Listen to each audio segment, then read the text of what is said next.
When you look at Dodge's performance logos, one thing immediately stands out. Unlike the most car brands that rely on numbers, letters, or trim names, Dodge chose animals. Not random animals, but predators. This wasn't an accident, and it wasn't just marketing. Dodge wanted their performance cars to feel alive and aggressive. Animals represent instinct, dominance, speed, and danger, and Dodge leaned into the identity harder than any other American brand.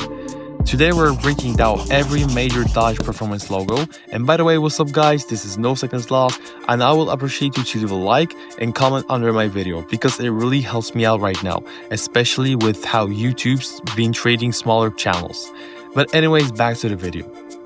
So starting from the modern icons like the Hellcat and Demon, all the way back to the legends like Superbird and Roadrunner, the Hellcat logo was introduced in 2014 alongside the Dodge Challenger SRT Hellcat. Before the Hellcat, Dodge already had fast cars, but none that completely redefined American horsepower. The Hellcat did exactly that. The original Hellcat was powered by a 6.2-liter supercharged Hemi V8 that produces 707 horsepower and 650 pound-feet of torque. At the time, this was unheard of a production muscle car. The Hellcat logo itself was designed to look aggressive and unrestrained. The Hellcat logo quickly expanded to Challenger Hellcat, Charger Hellcat, and Durango Hellcat.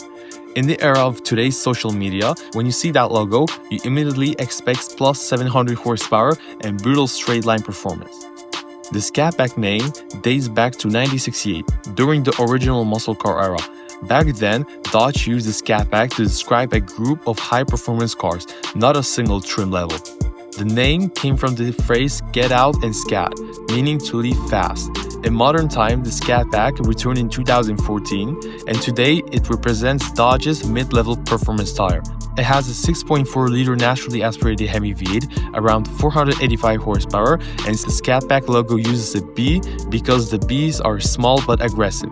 They strike quickly and they don't back down. The Scat Pack cars are designed to be loud, naturally aspirated, and track capable.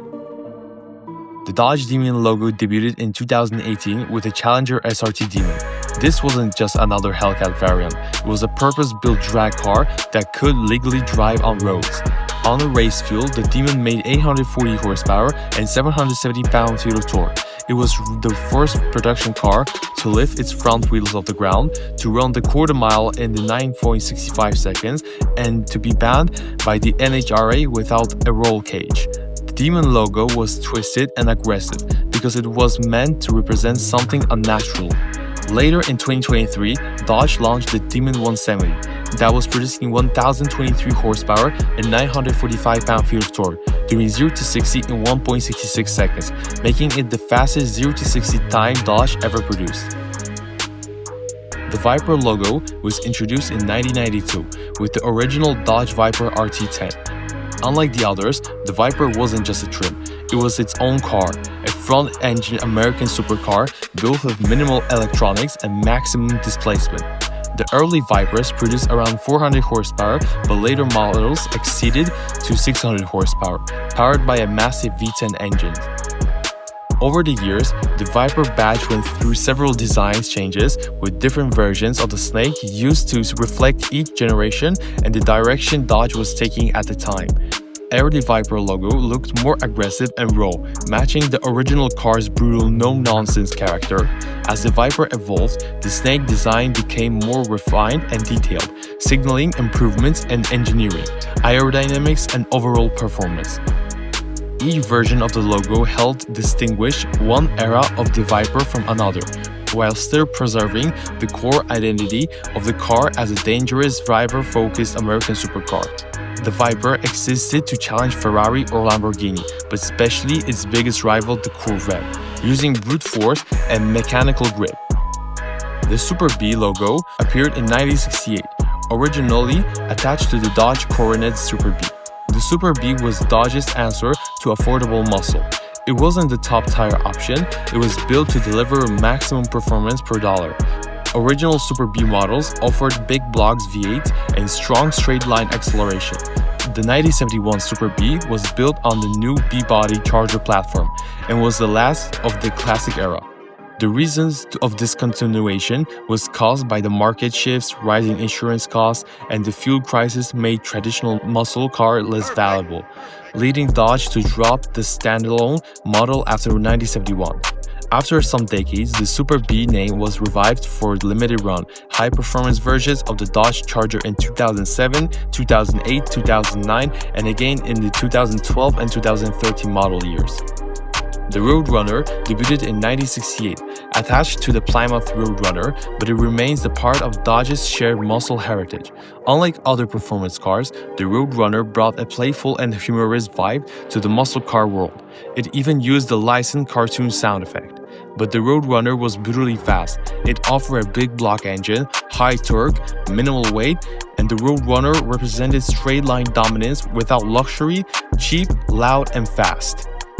The Dodge Superbird appeared in 1970, created for one reason: NASCAR domination.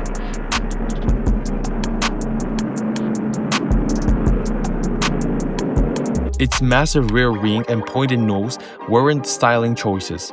They were designed for the best as possible aerodynamics. The Superbird was based on the Dodge Charger and offered engines like the 440 Super B Commando and 426 Hemi. The horsepower ranged from 375 to over 425 horsepower, massive numbers for that era. The Superbird wasn't about the street. It was about winning races on the NASCAR racetrack, setting the world's record to reach as a stock car over 200 miles per hour. The Hellelephant logo was introduced in 2018, representing Dodge's modern tribute to the legendary 426 Hemi. This supercharged 7-liter V8 produces an astonishing 1,000 horsepower and 950 pound-feet of torque. Built as a crate engine, it offers the freedom to install this beast in everything from classic muscle cars to custom builds. With only 1,000 units made, only serialized for exclusivity, the Hellelephant quickly became a symbol of Dodge's commitment to raw power and innovation. The Ghoul is Dodge's upcoming and most mysterious performance symbol. Unlike traditional animal-based badges like the Hellcat or Scat Pack, the Ghoul takes a darker direction, representing fear and imitation. Introduced around in the mid-2020s, the Ghoul logo is expected to be linked up to the Dodge's next-generation high-performance vehicles. So which logo stands out the most for you? Drop your thoughts in the comments and don't forget to like, subscribe, and see ya guys in the next video.